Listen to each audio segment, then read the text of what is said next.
Hello, good evening student. आज हमारे next session जो हमारी क्लास होगी, क्लास 6th या 7th है, ठीक है, रियल एनालिसिस का। और हमने कुछ पोर्शंस पढ़ लिए थे इनके ना, तो कहां तक पढ़ लिया था हमने?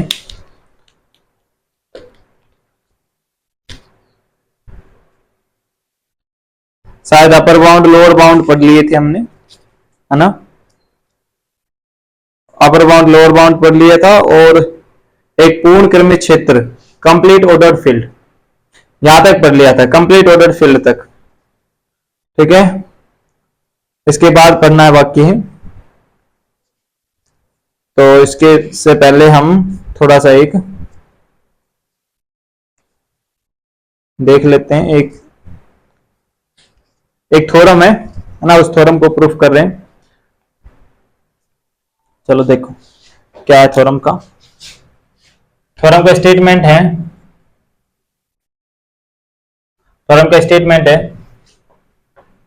दो वास्तविक संख्याओं के मध्य, दो वास्तविक संख्याओं के मध्य, अभी लिखना नहीं है, दो वास्तविक संख्याओं के मध्य, इसका थ्योरम का तो प्रूफ करेंगे, ठीक है। एक स्टेटमेंट और यूज होगा, वो मैं लिखवा करके फिर ये थ्योरम प्रूफ करें। दो वास्तविक संख्याओं के मध्य अनंत परिमेय संख्या विद्यमान होती है, अनंत परिमेय संख्या विद्यमान होती है। देयर इज इनफाइनाइट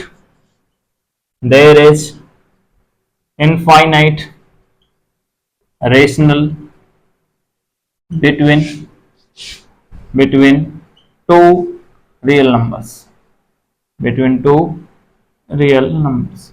ये टू डिस्टिंक्ट भी यूज कर सकते हो आप, क्योंकि हम बात कर रहे हैं तो अलग अलग अवयवों की बात कर रहे हैं। दो अलग अलग वास्तविक संख्याओं के मध्य आपको अनंत परिमेय संख्याएं मिलती है, ठीक है। इससे पहले एक स्टेटमेंट और है, उस स्टेटमेंट को और यूज कर लीजिए। क्या होता है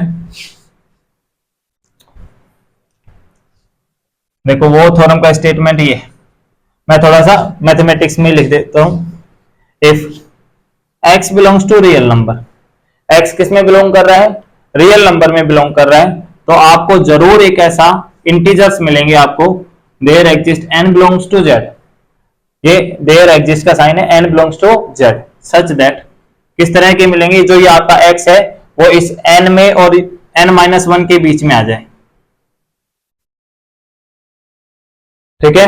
ये स्टेटमेंट है आपका एक। इस स्टेटमेंट का क्योंकि यहाँ पे यूज होगा ना, तो इस स्टेटमेंट को बताना जरूरी था, आगे प्रूफ करने की जरूरत नहीं है इस चीज को।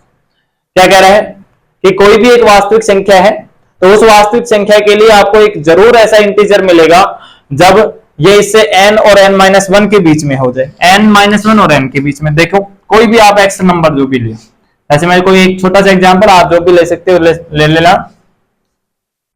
वैसे आपने माइनस के 10/13 लिया, माइनस का कितना लिया? 10/13। ऑब्वियसली बात है कि ये आपके पास -1 से तो क्या रहेगा, बड़ा कि छोटा? -1 से बड़ा है ये, ठीक है। तो देखो ये किसके बीच में है? इधर आपके पास आ गया -1 और इधर आपके पास आ गया 0, तो -10/13 किसके बीच में? -1 से 0 के बीच में। -1, अब ऐसा तो नहीं कहोगे कि सर ये 0 से बड़ा है या फिर इससे -1 से छोटा होना चाहिए इसका, तो क्योंकि इसका जो आंसर आ रहा है वो -0.7 के लगभग आएगा, तो -0.7 कहां पे है? -0.7 तो जो है वो इसके 0 और -1 के बीच में, सॉरी -1 और 0 के बीच में, ठीक है। तो देखो आपको इंटीजर्स कौन सा मिल गया? एक इंटीजर मिल गया, कौन सा? n का मान क्या मिल गया? 0, जो इससे कम, यानी कि 0-1 that is -1 and this is ये जो भी आपका x है वो, और ये less than equal to n, ठीक है। तो इसी तरह से आप जो भी नंबर सेलेक्ट करोगे, जो भी रियल नंबर सेलेक्ट करोगे ना, तो आपको एक जरूर ऐसा इंटीजर मिलेगा कि वो x के, तो जो x है वो n-1 और n के बीच में एग्जिस्ट होगा, ठीक है। तो ये स्टेटमेंट पहले नोट करना है, तो ये स्टेटमेंट नोट कीजिए और उसके बाद ये स्टेटमेंट यूज, ओके।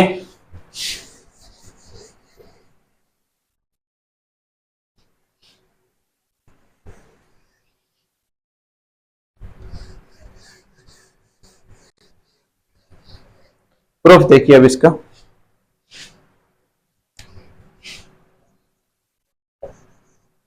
पहले हम इसको ना पॉजिटिव नंबर्स के लिए सेलेक्ट कर लेते हैं या पॉजिटिव नंबर के लिए प्रूफ कर लेते हैं, उसके बाद हम इसको नेगेटिव नंबर के लिए भी प्रूफ कर लेंगे।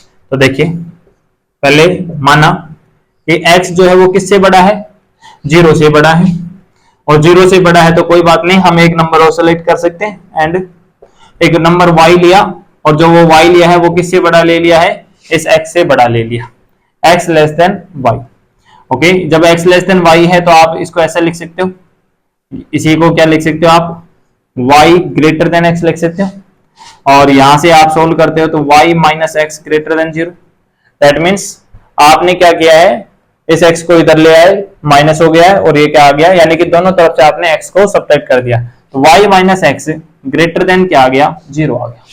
ठीक है, जब y minus x greater than 0 है तो हम कोई भी एक नंबर लेते हैं, there exist Q belongs to z, है ना, या क्यों बिलोंग्स टू z। ठीक है, there exist Q belongs to z such that Q into y minus x greater than 0, Q into y minus x greater than 0, even बल्कि हम किससे greater than ले लेते हैं, 1 से ग्रेटर देन ले लेते हैं।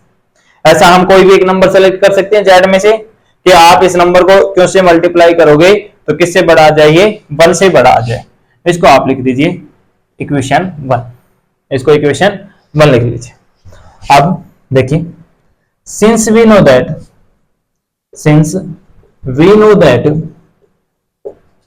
for every real number there exists integer, कोई भी एक इंटीजर, there exists इंटीजर मान लीजिए कि p belongs to z such that p minus 1 less than equal to x less than equal to आपके पास p। ठीक है, p minus 1 less than x less than p। ठीक है, ओके। अब देखो एक चीज, सिंस क्यों इज ग्रेटर देन 0, क्योंकि आपने एक ग्रेटर देन 0 नंबर लिया है और आपके पास x जो है वो भी ग्रेटर देन 0 है। क्यों ग्रेटर देन 0 है, क्योंकि ये वाला नंबर ग्रेटर देन 0 है, तो क्यों को भी क्या होना पड़ेगा, ग्रेटर देन 0 होना पड़ेगा, तभी आप पॉजिटिव नंबर ला सकते हो। ठीक है, तो क्यों greater than 0, x greater than 0, this implies इनका प्रोडक्ट जो होगा वो भी क्या रहेगा, ग्रेटर देन 0 रहेगा। ये हम मान लेते हैं कि ये आपका क्या है, रियल नंबर है। तो क्यों x कैसा नंबर मिल गया आपको, एक रियल नंबर मिल गया। तो देखो जब रियल नंबर मिल रहा है तो हर एक रियल नंबर के लिए आपको ये कंडीशन लगा सकते हो, therefore p minus 1 less than qx less than equal to p। ठीक है, आप इस तरह से यूज कर सकते हो इक्वलिटी को। ये हमने जो लिखा था ये पिछले थ्योरम्स का स्टेटमेंट है। ठीक है, और ये हम अपनी जो थ्योरम्स है उसमें वर्क कर रहे हैं, p minus 1 less than qx less than equal to p। ठीक है, ओके। चलो इसको थोड़ा सा एक काम और कर लेते हैं, इसको थोड़ा इस तरह भी लिख सकते हैं क्या, 1 less than equal to q into y minus x. अब इसको इक्वेशन नंबर 1 दे दो और इसको इक्वेशन नंबर आप सेकंड दे दीजिए। तो फ्रॉम 1 and 2, या फिर आप 1 plus 2 कर दीजिए, from 1 plus 2, 1 plus 2 equations 1 plus 2। इसका ये वाला पार्ट ले लो आप, ये वाला पार्ट। तो देखो इसका ये जो लेफ्ट पार्ट है इसमें ये ऐड कर दो, तो 1 प्लस p माइनस 1। ठीक है, और इसके लेस देन क्या आ गया आपके पास, ये तो क्यू एक्स है और ये इधर क्या है आपके पास, q into y minus x plus q x plus q x. ठीक है, अब देखो यहाँ पे इन दोनों को ऐड करोगे तो क्या आ जाएगा आपके पास, p आ जाएगा। इधर ऐड करोगे तो आपके पास क्या आएगा, देखो ये क्यू वाई, ये minus Q x plus q x, तो सिर्फ क्या बचेगा आपके पास, क्यू वाई बचेगा। क्या बचेगा आपके पास, क्यू वाई बचेगा। ठीक है, ओके। p लेस देन क्या आ गया आपके पास, क्यू वाई आ गया, ये आ गया ना आपके पास। ठीक है, तो अब देखो यहां से ये जो नंबर लिया था आपने p minus 1 less then Q x, और ये तो आप देखो यहां से क्या आ जाएगा, P खुद किससे छोटा है, QY से, लेकिन QX किससे छोटा है, P से। QX किससे छोटा है आपका, P से। तो इसका जो ये वाला पार्ट है ना, सेकंड, और बट QX जो है आपका किससे छोटा है, वो लेस देन है P से, या less than equal to P। यहाँ पे भी आप लेस देन इक्वल साइन आ सकता है, कोई दिक्कत नहीं है। तो यहां से आपके पास आ गया देयरफॉर, इनसे आप इसको लिख दीजिए थर्ड और इसको लिख दीजिए फोर्थ।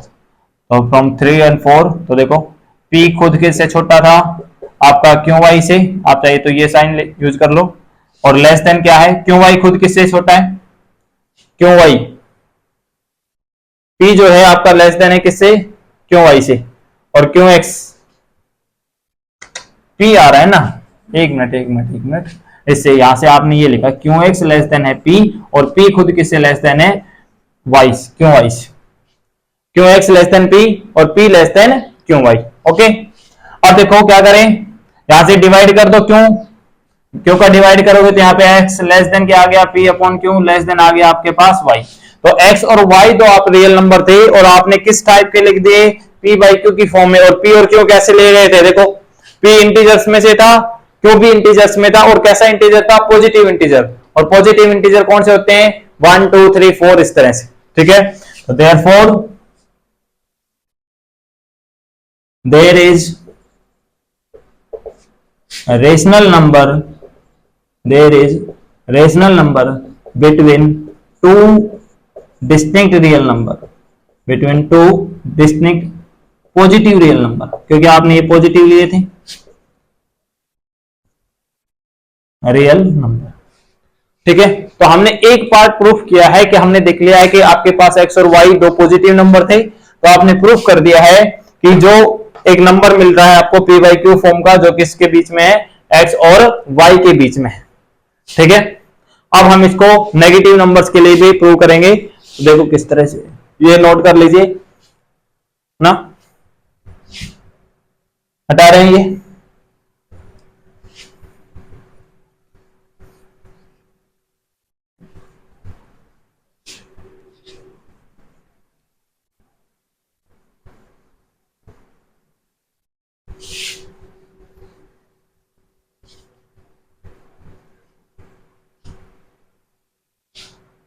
ये भी हटा रहे हैं, ठीक है।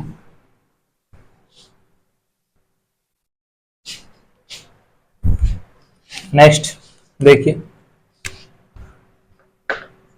नाउ अगेन इफ x क्या हो, लेस देन इक्वल टू 0, वो हमने x ग्रेटर देन 0 के लिए किया था, आपकी बार x less than equal to 0। यदि x less than equal to 0, तो हम ये कह सकते हैं कि इसका जो नेगेटिव होगा वो ग्रेटर देन इक्वल टू 0 होगा। इसका जो नेगेटिव होगा वो क्या होगा, ग्रेटर देन इक्वल टू 0 होगा, ठीक है। तो क्योंकि माइनस एक्स बिलोंग्स टू किस में से, रियल नंबर में से, सो देयर एग्जिस्ट एक नेचुरल नंबर या एक जेड इस तरह से मिलेगा, सच दैट n माइनस 1, ठीक है, n minus 1 less than x less than equal to n minus 1 less than x less than n, ठीक है। आपके पास ये इक्वल, इसके में भी इक्वल, ये इसके इक्वल, किसी के भी इक्वल हो सकता है। तो जो भी आप लेट करना चाहते हैं वो लेट कर लीजिए, सपोज दैट ये लेट कर लिया, ठीक है, ओके। तो देयरफॉर यहां से क्या मिल गया आपको, n ग्रेटर देन मिल गया किससे, x से, n ग्रेटर देन x हो गया, तो n माइनस x जो हो गया वो किससे बड़ा हो गया, 0 से। n माइनस x किससे बड़ा हो गया, आपको 0 से बड़ा हो गया। कोई दिक्कत है यहां तक, no. n minus x greater than 0 हो गया।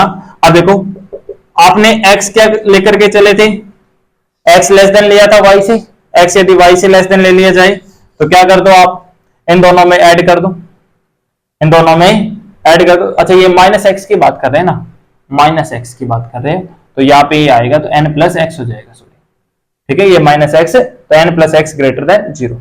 दोनों तरफ क्या कर दो, n ऐड कर दो, this implies n plus x less then क्या हो जाएगा, n प्लस वाई। तो आपके दो रियल नंबर मिल गए। अच्छा ये n प्लस एक्स ये भी पॉजिटिव नंबर है, और n प्लस वाई क्योंकि ये n प्लस एक्स से बड़ा है तो n प्लस वाई भी कैसा नंबर है, पॉजिटिव नंबर है। और अभी हमने प्रूव कर दिया कि दो पॉजिटिव रियल नंबर्स के बीच में एक रेशनल नंबर एग्जिस्ट कर रहा है।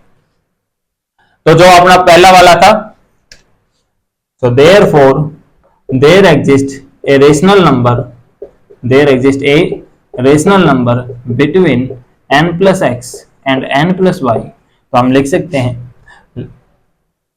n plus x less then कुछ भी मान लीजिए s less than n plus y। Okay, अब देखो x दोनों तरफ, सॉरी n को सब्ट्रैक्ट कर दो, n सब्ट्रैक्ट कर दिए आपने, s माइनस n आ गया और इधर से आपके पास आ गया y। ओके, अब देखो s कैसा है, सिंस यहां पे लिखो, चलो सिंस s कैसा है, रेशनल नंबर है, और जो n है, n किस में से लिया है आपने, n को लिया है आपने इंटीजर्स में से, तो n इंटीजर है तो वो भी रेशनल है, n belongs to rational number, तो यहां से s माइनस एन भी किस में से आएगा, रेशनल में। तो दोबारा से आपने प्रूफ कर दिया कि x और y के बीच में एक नया रेशनल नंबर मिल गया, कौन सा, s minus n. Therefore there is a rational number between x and y, x और y के बीच में आपको रेशनल नंबर मिल गया। अब देखिए अनंत प्रूफ करना है तो रिपीट करते जाइए।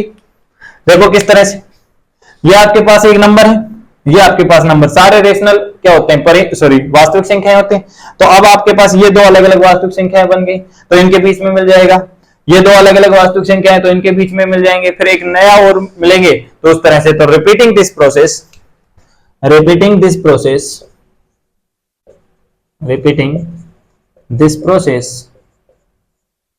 we get infinite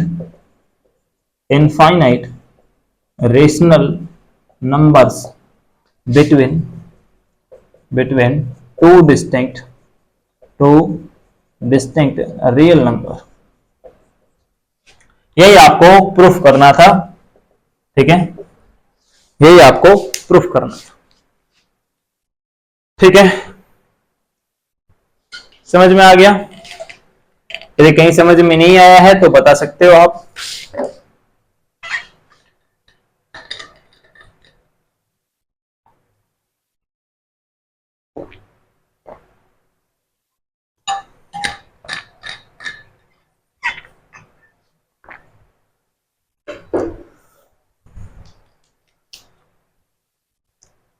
ये तो लिख सकते हो ना आप, हिंदी मीडियम वाले, there is a rational number between x, यानी कि एक्स और वाई के बीच में क्या है, एक परिमेय संख्या है। और इसी प्रोसेस के, इस प्रक्रिया की पुनरावृत्ति करने पर हमें दो अलग अलग वास्तविक संख्याओं के मध्य अनंत परिमेय संख्याएं मिलती हैं।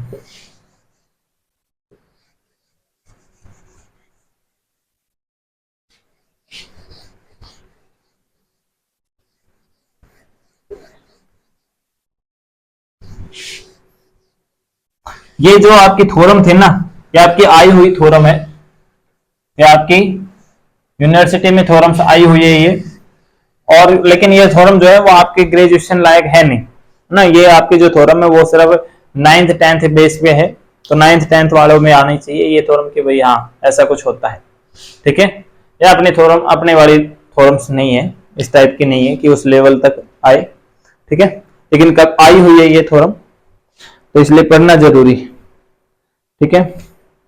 सुप्रीमम इन्फीमम हमने पढ़ लिया था, और इसके बाद जो आता है एक बहुत इंपॉर्टेंट प्रॉपर्टी काम आ रही है, और वो है Archimedean property. Archimedean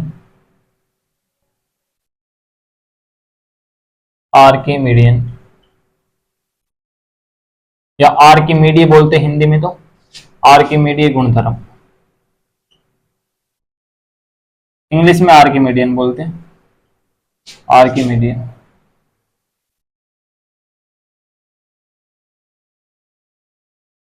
Archimedean property,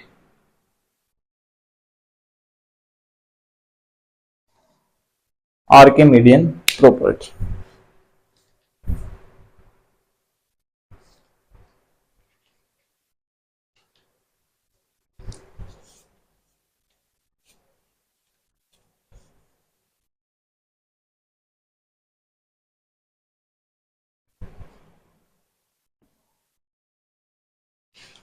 Archimedean ठीक है, देखो इसका स्टेटमेंट क्या होता है।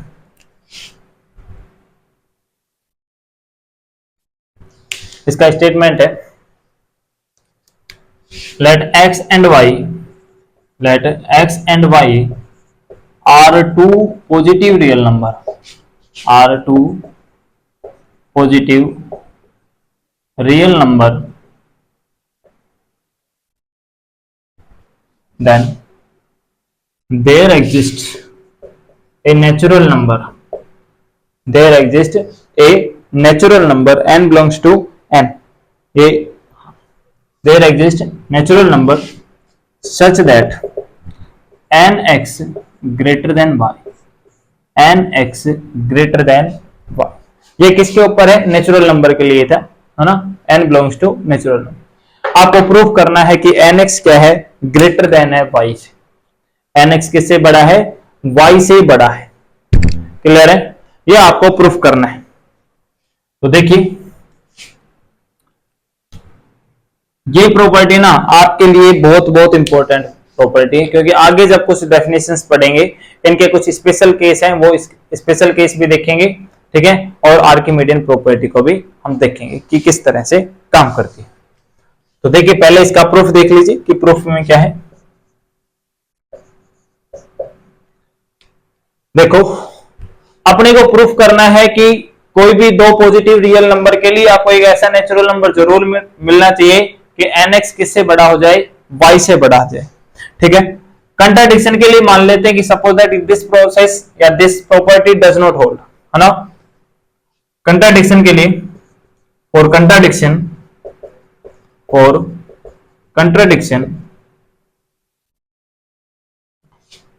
सपोज जो आपका nx है वो less than equal to y।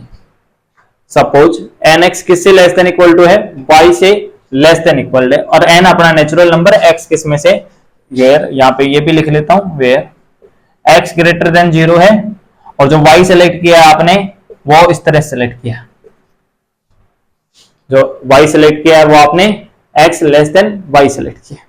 ठीक है, तो देखो ये आपने लेट के थी, तो ये हमने nx less than equal to, ये हमने देयर एग्जिस्ट की बात है, तो इसका कंट्रापोजिशन आएगा, तो इसका कंट्रापोजिशन आएगा for all n belongs to natural number. इसके लिए पहले ये लिख लो, for all n belongs to natural number के लिए, और यहां पे लिख लेंगे where x greater than 0 and x less than y। ठीक है, ओके। चलो जरा अब मेरे को बस थोड़ा सा नाम रखना है, n belongs to natural number, और ये क्या है? फॉर ऑल n बराबर 1 लिया, n बराबर 1 लिया जैसे आपने, तो n बराबर 1 पर ये प्रॉपर्टी क्या आएगा? x less than equal to y। n बराबर 2 लिया आपने तो क्या आ गया? 2x less than equal to y। n बराबर 3 लिया है तो 3x less than equal to y, 4x less than equal to y, 5x less than equal to y, 6x less than equal to y, और इस तरह से अपने पास चलता गया। ठीक है, क्योंकि हर एक नेचुरल नंबर के लिए है ऐसा। तो हमने एक सेट डिफाइन किया, डिफाइन ए सेट S, और इसके अंदर ये सबको कलेक्ट कर लिया। कौन कौन से? x, 2x, 3x, 4x, 5x, 6x, और इस तरह से चलता गया। अब देखिए हर एक नेचुरल नंबर के लिए जो ये y है ये nx से बड़ा है, हर एक नेचुरल नंबर के लिए जो y है वो इस nx से बड़ा है। दैट मीन्स इसके s के जो जितने भी अवयव हैं वो सारे किससे छोटे हैं? इस y से छोटे हैं। और यदि कुछ ऐसा होता है तो y को क्या कहा जाता है? अपर बाउंड कहते हैं। सिंस यहां पे है, since nx is less than equal to y for all n belongs to natural number, this therefore यहीं पे लिख देंगे, देयरफॉर y इज क्या मिल गया आपको? Upper bound of s। y is upper bound of s। यदि अपर बाउंड किसी भी सेट का मिल जाता है तो वो ऊपरी परिपथ होता है। दिस इंप्लाइज s क्या है? ऊपर से परिबद्ध, और कैसा भी है? अरिक्त भी है, परिबद्ध अरिक्त समुच्चय है। S is non-empty bounded above set, S is non empty, क्या है ये, non empty bounded above, bounded above. अच्छा, यदि कोई भी बाउंडेड अबव होता है ना, और बाउंडेड अबव होता है तो फिर आप ये पढ़ते हो कि कोई भी किसी भी क्षेत्र के, है ना, कोई भी सेट नॉन एम्प्टी है जो ऊपर से परिबद्ध है तो उसका सुप्रीमम जरूर मिलेगा। दिस इंप्लाइज कंप्लीटनेस प्रॉपर्टी से S has supremum, S has supremum. Suppose that, suppose इसका जो सुप्रीमम है वो क्या मान लिया, alpha is supremum of S, S sorry alpha जो है वो सुप्रीमम है एस का। इसका मीनिंग क्या हुआ, that is alpha minus delta, यानी कि जो alpha minus delta is not upper bound, is not upper bound of S for any delta, for any delta greater than zero. किसी भी सूक्ष्म डेल्टा ग्रेटर देन जीरो के लिए आपका alpha minus delta जो होगा वो अपर बाउंड नहीं बनेगा। क्यों नहीं बनेगा, बनेगा क्योंकि जो सुप्रीमम की डेफिनेशन होती है ना, तो सुप्रीमम क्या होता है, लीस्ट अपर बाउंड, यानी कि सबसे छोटा जो अपर बाउंड है वो अल्फा ही है, और वही क्या है, सुप्रीमम है। यदि वो सुप्रीमम बन गया आपके पास, तो उससे छोटा वाला जो है यदि वो भी अपर बाउंड बनेगा तो इसका मतलब अल्फा तो लीस्ट अपर बाउंड रहा ही नहीं, फिर तो लीस्ट अपर बाउंड कौन बना, अल्फा माइनस डेल्टा बना। ठीक है, लेकिन हमारा जो सुप्रीमम लेकर के चल रहे हो वो क्या लेकर के चल रहे हो आप, अल्फा लेकर के चल रहे हो सुप्रीमम। ठीक है, तो यहां तक नोट करो एक बार और फिर देखिए।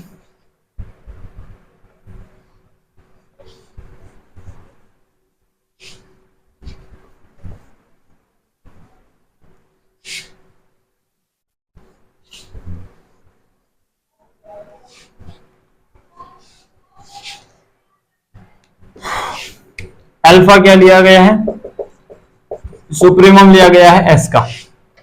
ठीक है, सिंस nx जो है वो आपका less than equal to y है for all n belongs to natural number के लिए। अच्छा, यदि n नेचुरल नंबर है तो n प्लस वन जो होगा वो भी नेचुरल नंबर होगा, n plus one x less than equal to. अच्छा, अपने को एक चीज और देख लेना है, ये यदि y से ये अल्फा सुप्रीमम से तो छोटा ही रहेगा, तो less than equal to alpha. ठीक है, इनको मल्टीप्लाई कर दो तो क्या आ गया, nx plus x less than equal to alpha, x उधर चला गया तो nx less than equal to alpha minus x. और ये सब किसके लिए चल रहे हैं, for all n belongs to natural number के लिए। ठीक है, तो यहां से क्या प्रूफ हुआ, यहां से आया कि alpha minus x is upper bound of s, क्योंकि हर एक नेचुरल नंबर के लिए आपके पास ये कंडीशन आई है, तो अल्फा माइनस एक्स क्या आ गया, अपर बाउंड आ गया किसका, s का। ठीक है, दिस मीन्स, इसका मतलब हुआ कि supremum of s is not equal to alpha, और बल्कि सुप्रीमम हम क्या लेकर के चल रहे हैं, अल्फा लेकर के चल रहे हैं। तो ये क्या आ गया, कंट्राडिक्शन आ गया। तो लिखेंगे यहां पे which is contradiction, which is contradiction of definition of supremum, definition of supremum, यानी कि सुप्रीमम के डेफिनेशंस का कंट्राडिक्शन है। So our assumption that nx is less than equal to y is wrong। तो हमारी जो assumption है वो wrong है, तो फिर सही क्या है, therefore nx greater than y there exist n belongs to natural number के लिए, और यही आपको प्रूफ करना था, यही आपको प्रूफ करना था। ठीक है, इसका जो होगा हिंदी वो ऐसा हो जाएगा, जो कि उच्चक की परिभाषा, उच्चक की परिभाषा का विरोधाभास है, विरोधाभास है। अतः हमारी पूर्व परिकल्पना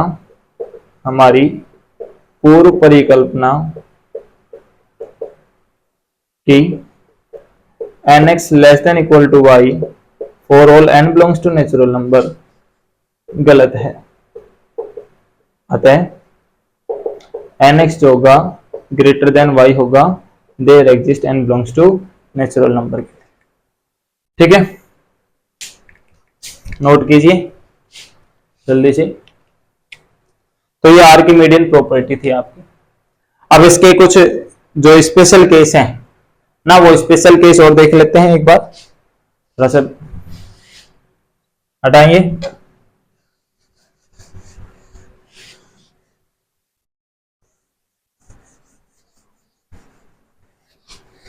देखिए जो हमारी स्टार्टिंग से ये उच्चक और निम्नक की जो डेफिनेशंस है ना, इनको एक बार पढ़ लीजिए, ठीक है, और उसके बाद इसे थ्योरम्स पे आइए, है ना। तो जो हमारी पहले की जो क्लासेज हैं ना, उनको आप जरूर देखें ताकि आपको पूरा सिलेबस या पूरा जो आप पढ़ रहे हैं वो सारा कुछ समझ में आए, ठीक है। क्योंकि रियल एनालिसिस को हम यदि बीच में से उठा करके पढ़ते हैं तो वो समझना पॉसिबल नहीं होता है, यानी कि उसको समझने में टाइम लगता है। तो उससे अच्छा है कि स्टार्टिंग से क्लास लीजिए, स्टार्टिंग से क्लास को ज्वाइन कीजिए, उनको पूरा कंप्लीट वॉच कीजिए और उन पर अच्छे से फोकस होकर के स्टडी करें, ठीक है। अब कुछ इसके special case, particular case, particular case, विशेष स्थिति, विशेष स्थिति, ठीक है। तो पहला पहला इसमें आ जाता है, यदि y किसके बराबर आ जाए, यदि y बराबर हो 1 के, यदि y बराबर क्या हो 1 है, क्योंकि ये तो हर एक पॉजिटिव रियल नंबर के लिए, तब आर्किमिडियन प्रॉपर्टी क्या हो जाएगी, nx जो होगा ग्रेटर देन होगा 1 से, और यहां से आपके पास आ जाता है कि n is greater than 1/x, और यहां से आपके पास आ जाता है ये there exist n belongs to natural number, ये जरूर लिखें क्योंकि ये देयर एग्जिस्टेंस की बात कर रहा है हर एक नेचुरल। इससे आप ये भी लिख सकते हो कि 1/x less than equal to, दोनों एक ही बात है, is equal to 1, there exist n belongs to natural number. तो यहां से देखो, यदि आपके पास x रियल नंबर है तो 1/x भी कैसा नंबर होगा, रियल नंबर होगा, क्योंकि x हमने क्या लिया है, पॉजिटिव नंबर लिया है, तो 1/x भी कैसा नंबर हो गया, पॉजिटिव नंबर हो गया, रियल नंबर हो गया, और उसके लिए क्या मिल गया आपको, एक नेचुरल नंबर मिल गया, उसके लिए आपको क्या मिल गया, एक नेचुरल नंबर मिल गया। अच्छा, ये वाली जो थ्योरम है ना, वो हमेशा नेगेटिव के लिए तो ट्रू ही है। यहां पे आपने इसने ये कहा है कि y less than nx, y less than nx, यदि y वाला जो नंबर है, ये y जो है वो यदि नेगेटिव नंबर हो गया और n नेचुरल नंबर है, x पॉजिटिव रियल नंबर है, तो y के लिए तो क्या होगा, y तो हमेशा ही छोटा रहेगा इस nx, y जो रहेगा वो हमेशा nx से छोटा रहेगा। तो दिक्कत तो कहां पे थी, दिक्कत तो हमारी किस पे थी कि यदि y भी पॉजिटिव नंबर आ जाए, और y पॉजिटिव आ गया, और वो कैसा पॉजिटिव आ गया, इस तरह का पॉजिटिव आ गया कि जो x से भी बड़ा है, जो x से भी बड़ा है, तब भी हमारे पास एक नेचुरल नंबर जरूर मिल रहा है जिसके लिए y less than equal less than किससे है, nx से। तो यहाँ पे देखो x नेचुरल नंबर था, 1/x भी नेचुरल नंबर है ना, तो हमने यहाँ पे मिला, यहां से क्या मिल गया, for every real number, for every real number there exist n belongs to natural number such that that real number, यानी कि जो वो रियल नंबर है वो क्या है, लेस देन है, less than natural number, less than n natural number, यानी कि जो नेचुरल नंबर कौन सा वाला, ये n वाला जो आपको जरूर मिलेगा, ठीक है। तो ये एक इसका स्पेशल केस है। दूसरा इसका स्पेशल केस, y यही है, y बराबर क्या है, 1 है, और x कैसा था, पॉजिटिव नंबर था, तो चलो x को छोटा कर दिया गया, x बराबर क्या ले लिया गया, एप्सिलॉन, x बराबर क्या ले लिया गया, एप्सिलॉन, जो किससे बड़ा है, 0 से बड़ा है। इस नोटेशन को क्या कहते हैं, एप्सिलॉन, एप्सिलॉन कहते हैं इस नोटेशन को, एप्सिलॉन। देयर एग्जिस्टेंस, जो देयर एग्जिस्ट इस तरह का साइन बनाएंगे हम, और एप्सिलॉन का साइन इस तरह का, ठीक है। तो देखिए x is equal to epsilon greater than 0, ठीक है। तो ये रखो, तो n x की जगह क्या आ गया, एप्सिलॉन आ गया, और ये किससे ग्रेटर देन है, y बराबर 1 है, तो आपके पास मिलता है 1/एप्सिलॉन इज लेस देन n, 1/एप्सिलॉन इज लेस देन n। आगे हम चल करके कुछ डेफिनेशंस जो पढ़ेंगे, है ना, तो वो हम दोनों बेसिस पे पढ़ेंगे, अपने ये आर्किमिडियन प्रॉपर्टी के बेस पे, है ना, और उसके नेबरहुड के बेस पे, ठीक है, क्लियर है। तो ये आज की क्लास थी। इसमें आपने आर्किमिडियन प्रॉपर्टी पढ़ा है और उसके कुछ स्पेशल केस पढ़े हैं, ठीक है। और जो हमने एक थ्योरम प्रूफ की है कि आपके पास दो रियल नंबर्स के बीच में अनंत परिमेय संख्याएं विद्यमान होती हैं, ठीक है। तो आपको यदि वीडियो पसंद आई है ना और आपको कुछ मोटिवेट किया है आपने रियल एनालिसिस को पढ़ने के लिए ना, तो जरूर आप इस क्लास को लाइक कीजिए ना। और यदि आप चैनल पे सब नए हैं तो इसको सब्सक्राइब कीजिए, क्योंकि हमारा ये कंप्लीट बैच चलने वाला है। पूरा रियल एनालिसिस इवन सारे पेपर जो होंगे सेकेंड ईयर के वो कंप्लीट कराए जा रहे हैं, ठीक है। तो आप अपने दोस्तों के साथ भी शेयर कर सकते हो जो रेगुलर क्लास नहीं लेते हैं, यानी कि कॉलेज में नहीं जाते हैं, कहीं बाहर हैं, कोई अदर स्टडी कर रहे हैं, लाइक एस कंपटीशन की एसएससी वगैरह का, राजस्थान पुलिस का, कोई इस तरह का काम कर रहे हैं। तो थोड़ा थोड़ा एक लगभग 35-40 मिनट का एक क्लास होगा, ठीक है। तो आप उसके अंदर उसको ज्वाइन कीजिए ताकि आपकी जो पढ़ाई है बीएससी वाली भी चलती रहे ना, और आप घर बैठे ही या फिर आपके जो भी रूम पे रह रहे हो तो वहां पे भी आपकी जो स्टडी है वो रेगुलर चल सके, ठीक है। कॉलेज की भी चले और पैरेलल आपकी जो कंपटीशन है वो भी चलती रहे, ठीक है। तो ज्यादा दिक्कत नहीं आएगी आपको जब लास्ट मोमेंट पे आप एग्जाम देने जाओगे। तो आपने सीखा है बहुत कुछ, आपने पूरा मैथमेटिक्स पढ़ा है, पूरा मैथमेटिक्स पढ़ लिया है, तो फिर आपको एग्जाम्स में किस चीज का डर रहेगा? किसी चीज का डर नहीं ना। फिर आराम से खुल करके पेपर दीजिए। So thank you very much, okay, bye.